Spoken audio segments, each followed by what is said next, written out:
अस्सलाम वालेकुम।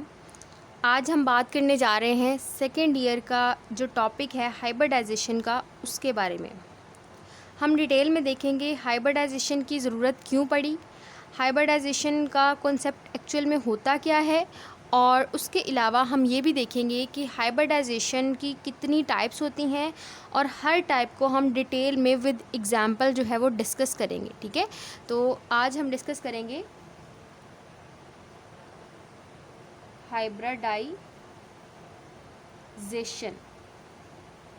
हाइब्रिडाइजेशन जो है इसकी ज़रूरत क्यों पड़ी। सबसे पहले तो हम इस चीज़ को डिस्कस करेंगे। बेसिकली जब हम वेस्पर थ्योरी की बात करते हैं, जो कि फ़र्स्ट ईयर में हमें पढ़ाई जाती है, वेस्पर थ्योरी हमें बताती है ज्योमेट्री के बारे में कि आपका जो मॉलिक्यूल है उसकी बेसिक ज्योमेट्री क्या होगी। ठीक है, उसके बाद नेक्स्ट जो आपके पास थ्योरी आती है वो आती है वीबीटी। वीबीटी जो है वो हमें ये बताती है कि आपके पास जो बॉन्ड्स हैं, कोवलेंट बॉन्ड, वो किस तरह से बनता है और किस किस तरह के जो है बॉन्ड हो सकते हैं। दो बॉन्ड्स हमें पता है, सिग्मा बॉन्ड होता है और पाई बॉन्ड होता है। लेकिन जो वीबीटी थी वो इस बात को एक्सप्लेन ही नहीं कर पाई कि आपके पास पैरामैग्नेटिक बिहेवियर कोई जो एलिमेंट शो करते हैं या जो भी कंपाउंड शो करते हैं वो क्यों शो करते हैं। तो हमारे पास कार्बन की जो टेट्रावैलेंसी होती है, कार्बन हमेशा कितने बॉन्ड बना सकता है, मैक्सिमम 4 बॉन्ड्स। कार्बन की जो टेट्रावैलेंसी है, 4 मतलब बॉन्ड ये बना सकता है, इस चीज़ को भी वीबीटी जो है वो एक्सप्लेन नहीं कर पाई थी। वीबीटी एक्सप्लेन ही नहीं कर पाई थी। तो ये कुछ लिमिटेशंस थी जिसकी वजह से हमें वीबीटी को छोड़कर नेक्स्ट थ्योरी के ऊपर मूव करना पड़ा। और नेक्स्ट थ्योरी क्या थी, वीबीटी के फ़ौरन बाद जो है वो प्रपोज़ की गई वो हाइब्रिडाइजेशन थी। हम यहाँ कार्बन की बात करेंगे और उसी की डिटेल लेकर चलेंगे। सबसे पहले हम कार्बन की इलेक्ट्रॉनिक कन्फिग्रेशन की बात करते हैं। तो कार्बन का एटॉमिक नंबर कितना होता है, 6। इसकी इलेक्ट्रॉनिक कन्फिग्रेशन लिखूंगी तो क्या हो जाएगी, 1s2 2s2 2px 2py and 2pz। अब एक इलेक्ट्रॉन यहाँ आ जाएगा, एक इलेक्ट्रॉन यहाँ आ जाएगा, 6 इलेक्ट्रॉन कार्बन के यहाँ पूरे हैं। अब इस कॉन्फ़िगरेशन के मुताबिक अगर मैं वीबीटी को यूज़ करूं तो वीबीटी ये कहती है कि आपके जो भी एटम है उसके आउटर मोस्ट शेल में जितने भी अनपेयर्ड इलेक्ट्रॉन्स हैं उतने ही वो एटम बॉन्ड बना सकता है। तो कार्बन में जो आउटर मोस्ट शेल में 2 अनपेयर्ड इलेक्ट्रॉन्स मौजूद हैं, इसका मतलब है कार्बन भी सिर्फ और सिर्फ अकॉर्डिंग टू वीबीटी 2 ही बॉन्ड बना सकता है, या इसको 2 बॉन्ड बनाने चाहिए। लेकिन एक्सपेरिमेंटली जब देखा गया तो कार्बन 4 बॉन्ड बनाता था, जिसके बारे में एक्सप्लेनेशन वीबीटी के पास नहीं थी। इसका मतलब है कि वीबीटी की ये एक लिमिटेशन थी। ठीक है, अच्छा, फिर ये सोचा गया कि चलें हो सकता है कि ये जो कार्बन है इसका ये जो 2s का एक इलेक्ट्रॉन है, ये भी 2s भी तो आउटर मोस्ट शेल ही है ना, तो 2s ये पूरा का पूरा जो इसके साथ भी 2 लगा हुआ है ना, ये आउटर मोस्ट शेल है। तो ये सोचा गया कि हो सकता है कि कार्बन का ये जो 2s ऑर्बिटल है इसमें से एक इलेक्ट्रॉन जंप कर जाए कहाँ पर, 2pz में, तो एक्साइटेड स्टेट हो जाएगी। ये जो मैंने अभी पहले लिखी है ये है ग्राउंड स्टेट, इसी की एक्साइटेड स्टेट लिखूंगी जब मैं, तो उसमें क्या होगा कि कार्बन जो है उसका एक इलेक्ट्रॉन 2s से मूव कर जाएगा। तो जब 2s से मूव करेगा तो 2s में कितने रह जाएंगे, एक इलेक्ट्रॉन रह जाएगा। एक इलेक्ट्रॉन कहाँ जंप कर गया है, 2pz में जंप कर गया, यहाँ एक इलेक्ट्रॉन रह गया, यहाँ 2py में एक इलेक्ट्रॉन रह गया, 2px में एक इलेक्ट्रॉन, 2py में एक इलेक्ट्रॉन और 2pz में भी एक इलेक्ट्रॉन, जो कि 2s से आया है। 2s में 2 थे ना, एक्साइटेड स्टेट में एक इलेक्ट्रॉन यहाँ से मूव करके यहाँ चला गया। अब देखें तो 4 इलेक्ट्रॉन्स हाफ फिल्ड हैं, किस में, कार्बन के आउटर मोस्ट शेल में। चलें ठीक है, इतनी समझ आती है कि अब ये 4 बॉन्ड बना सकता है आसानी से। कैसे, एक बॉन्ड यहाँ इसके साथ अपने 2s को यूज़ करते हुए बनाएगा, एक 2px को, एक 2py को यूज़ करेगा और एक 2pz को यूज़ करते हुए 4 बॉन्ड ये बना सकता है। चले मान लेते हैं कि कार्बन के साथ 4 हाइड्रोजन आके अटैच हुए हैं। हम बनाना क्या चाह रहे हैं, हम बनाना चाह रहे हैं CH4।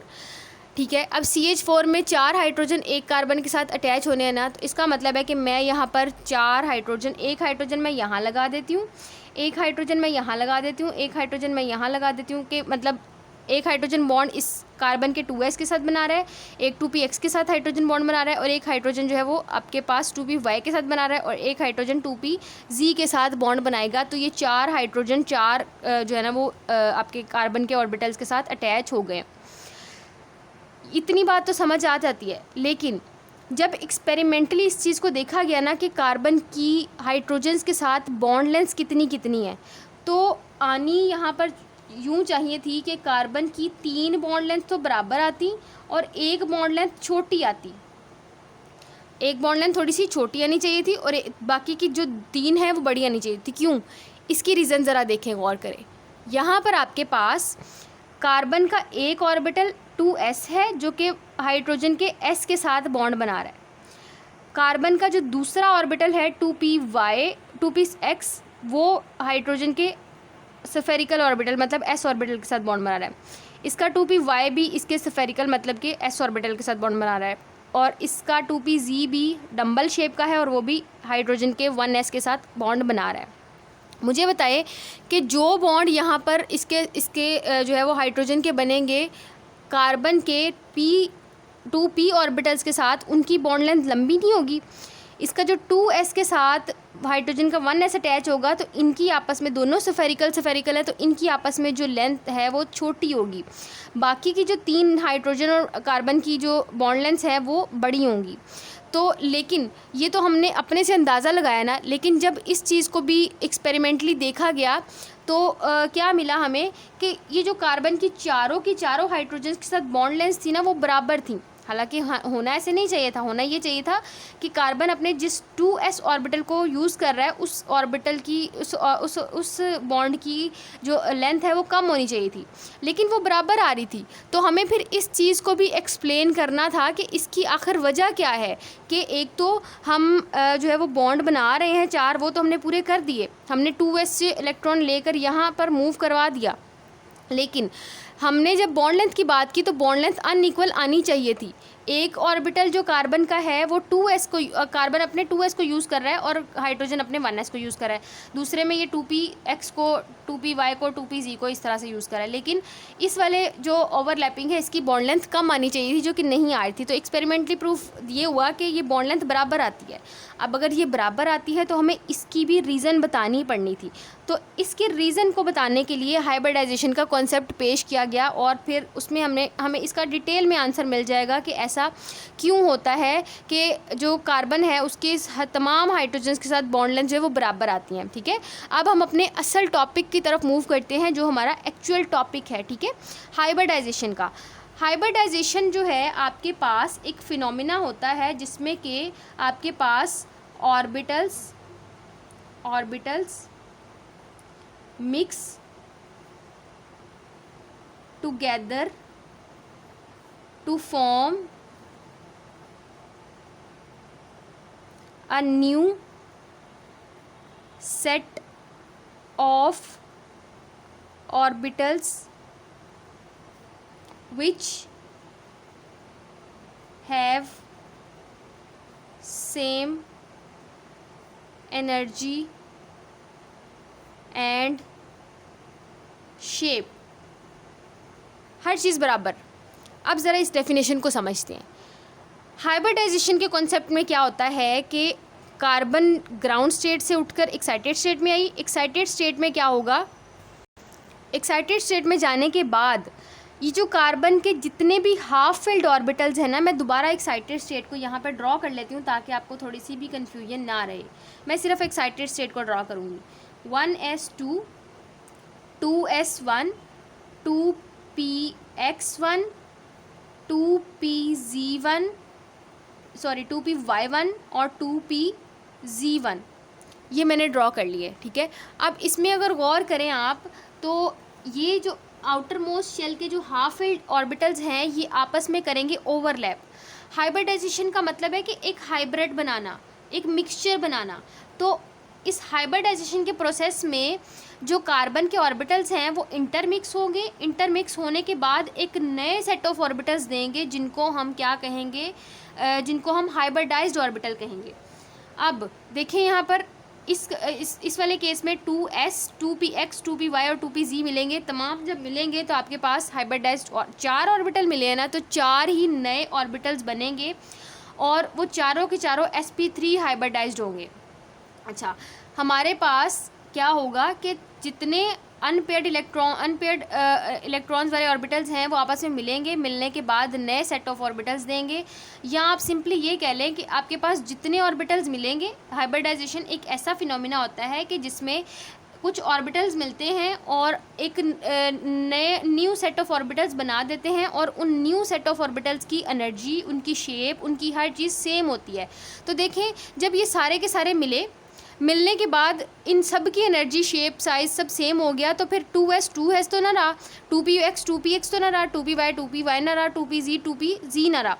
सब में थोड़ा थोड़ा करैक्टर s का आ गया और थोड़ा थोड़ा करैक्टर p का आ गया। इतनी बात हमें समझ आ गई है।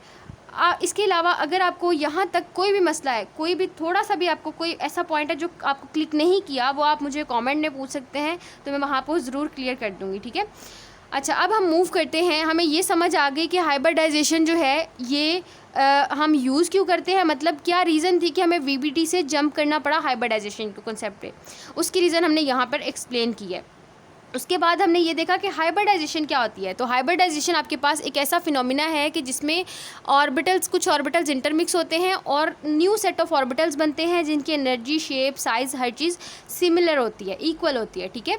अब ये कॉन्सेप्ट ख़त्म हो गया कि 2s मिलेगा तो इसकी बॉन्ड लेंथ छोटी होगी, क्योंकि ये 2s भी अब क्या बन चुका है, sp3 हाइब्रिडाइज्ड ऑर्बिटल बन चुका है, जो कि इन सब के जैसा होगा।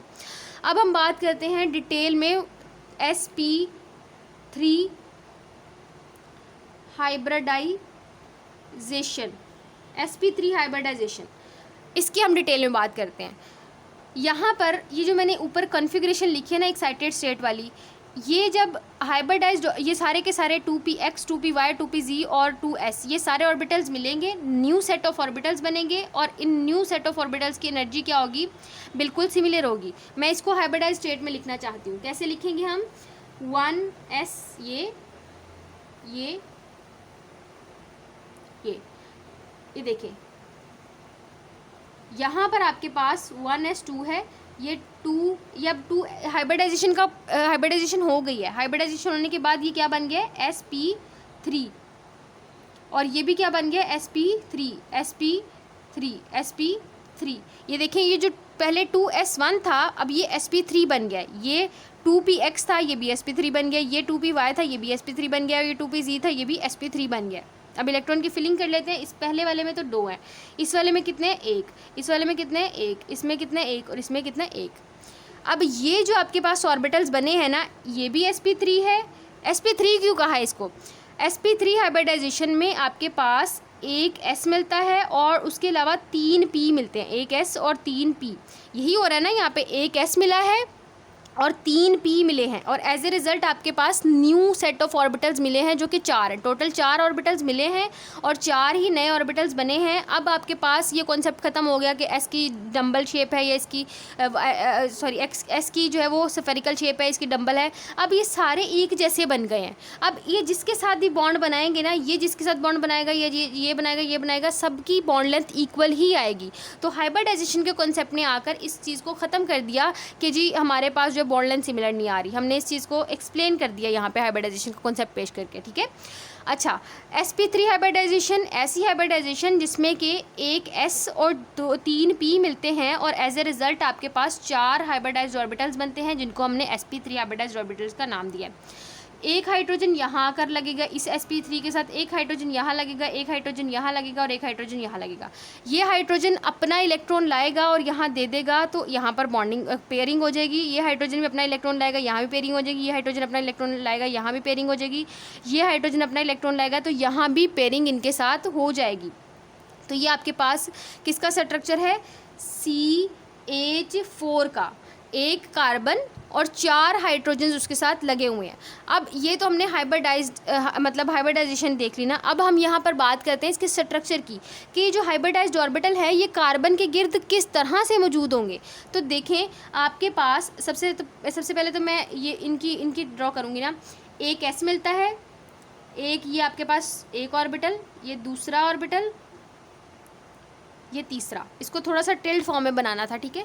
अच्छा, ये है 2s, ये 2px, 2py एंड 2pz।